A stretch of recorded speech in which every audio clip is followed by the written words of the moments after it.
Fala pessoal, tudo bem com vocês? Hoje viemos aqui falar sobre Banco do Brasil. Será que já é hora de comprar? Até onde pode ir essa queda do Banco do Brasil? Qual que é o preço teto que a gente pode estipular, com essas novas previsões? E o que eu estou fazendo com as minhas ações do Banco do Brasil hoje? Vamos lá então? Bom, só recapitulando então o que aconteceu com o Banco do Brasil nesses últimos dias, os últimos 30, 40 dias. O Banco do Brasil reportou seu lucro com uma queda trimestre contra trimestre de 20%. O mercado estimava 9 bilhões de reais e acabou que veio 7,37 bilhões de reais no primeiro trimestre. Por que aconteceu isso? Basicamente por dois motivos. O primeiro é uma resolução nova da CMN, em que o Banco do Brasil teve que provisionar um pouco mais o seu lucro para devedores duvidosos e também nessa mesma esteira a inadimplência de todos os setores, tanto pessoa física quanto empresarial, quanto o agronegócio, que subiu bastante nesse último trimestre, que já vem subindo desde o último ano. Então foi uma escalada dessa inadimplência, o que vai fazer que o Banco do Brasil tenha que provisionar mais do seu lucro para poder suprir esses devedores que podem não pagar essas contas, os empréstimos que fizeram junto ao Banco do Brasil. Isso é uma notícia que não é nova, O banco ele já vem avisando isso desde o final do ano passado, em que a carteira de crédito do agro iria sofrer esse ano, devido principalmente à inadimplência do agro. Então é algo que está preocupando há bastante tempo. Inclusive é um dos setores que mais tem apresentado pedidos de recuperação judicial, as empresas do agronegócio. Então, o banco, por ser muito exposto a essa carteira de crédito do agro, ele com certeza vai sofrer muito nesse período. Mas isso é algo que provavelmente é temporário, porque no ano passado a gente teve uma quebra generalizada do setor agro, devido principalmente ao El Niño. A maioria das safras não foi boa, então teve uma safra abaixo da média. Isso, consequentemente, faz com que os produtores não consigam honrar com seus empréstimos, e causa essa inadimplência no banco. Mas já para esse ano, a estimativa é que a gente tenha safra recorde. Então, muito provavelmente, daqui para o final do ano, a maioria desses devedores duvidosos vão conseguir honrar com seus compromissos. Isso vai fazer com que o banco retome o seu crédito, retome a sua lucratividade, e consiga voltar para os seus níveis de inadimplência e recebimentos saudáveis.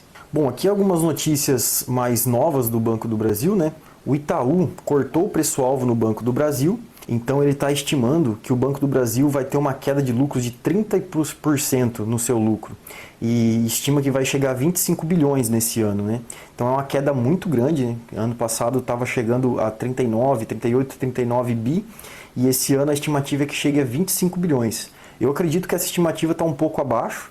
Aqui, como todas as casas de análise, eles exageram sempre para cima e tanto quanto para baixo. Então, quando o Banco do Brasil estava lá tendo seus lucros recordes, eles estimavam que o banco ia continuar aumentando aquela lucratividade ao infinito.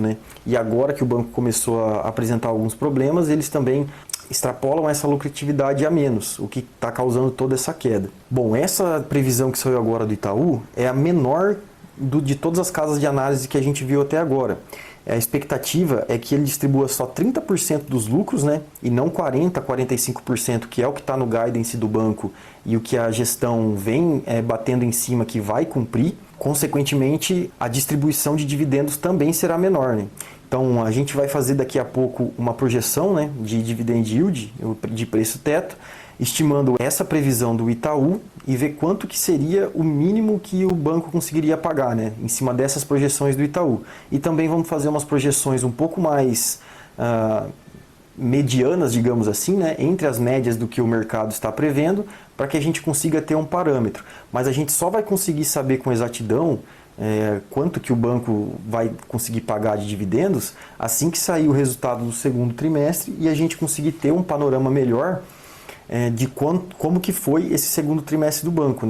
Porque só com o primeiro a gente não consegue ter muita ideia se vai ser algo mais pontual só no primeiro trimestre ou se vai ser algo mais prolongado e vai ter uma influência e uma deterioração do lucro nos demais trimestres daqui para frente. Bom, aqui o Itaú ele prevê né, que cortou o preço-alvo de 29 para 25, mas o preço-alvo para mim é menos importante, né? Eu costumo trabalhar mais com o preço-teto e a projeção de dividendos, né? A gente, na nossa estratégia, eu busco sempre estimar quanto que o banco vai lucrar no ano, o banco ou qualquer empresa vai lucrar naquele corrente ano, e estipular quanto que eu gostaria de receber de dividendos naquela ação, para que a gente estipule o nosso preço-teto e compre as ações sempre próximo daquilo e idealmente abaixo daquilo, né?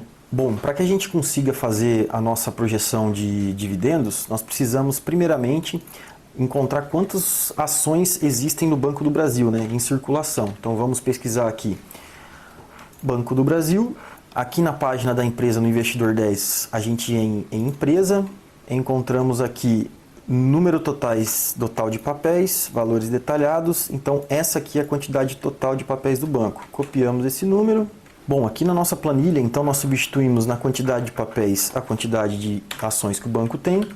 O lucro estimado, vamos trabalhar com o pior cenário primeiro, né, que seria esse cenário que o Itaú desenhou para nós. Então seriam 25 bilhões de lucro em 5,7 bilhões de papéis, a 30% de payout, a gente chegaria então a 1,31 por ação. A gente teria então que o nosso preço teto para 6% de dividend yield seria 21,81, 8% 16,36. Isso quer dizer que a ação que hoje está negociada a 21,57, a gente estaria bem próximo, né, da nossa base de 6%, né, nesse lucro do Itaú.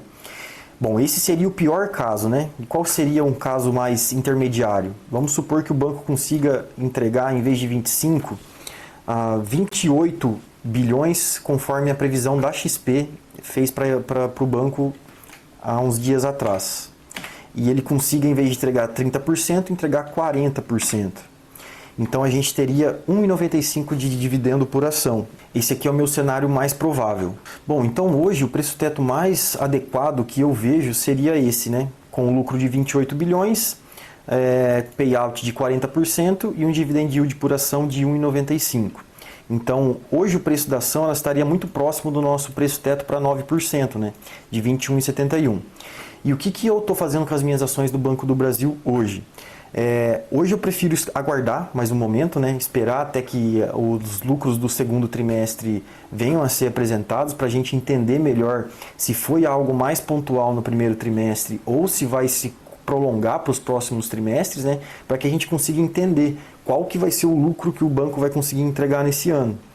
Então, nesse momento, eu estou preferindo comprar mais BB Seguridade, pois a BB Seguridade ela tem uma continuidade nos lucros dela melhor do que o Banco do Brasil. Ela não teve queda nos lucros no primeiro TRI, muito pelo contrário, ela teve até um crescimento de lucro.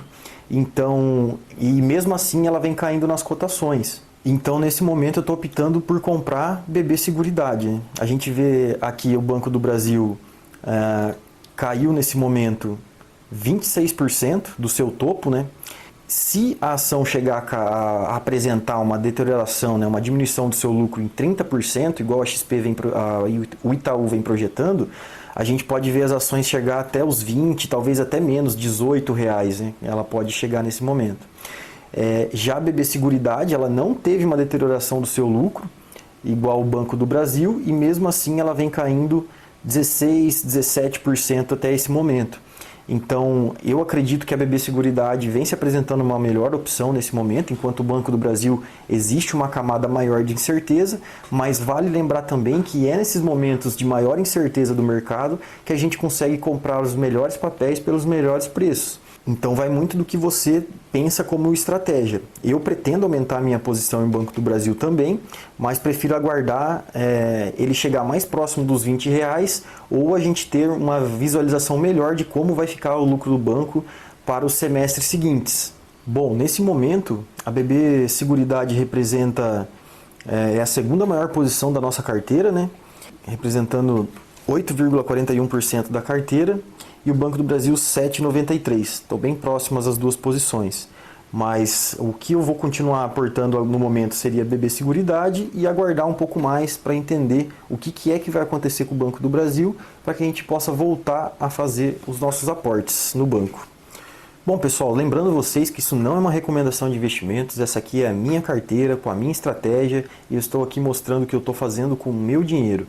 E não necessariamente você precisa fazer o mesmo. Se você se interessar por alguma dessas empresas, entenda o que a empresa faz, entenda qual que é a sua estratégia de investimentos, para que você possa estudar e aportar nas empresas corretas para a sua estratégia. Se você chegou até aqui, por favor, deixe um joinha, se inscreva no canal e assista esse vídeo que vai estar aparecendo aqui na tela, que é onde eu mostro quais foram as ações que eu comprei no último aporte que eu fiz na minha carteira e explico o porquê de cada uma delas.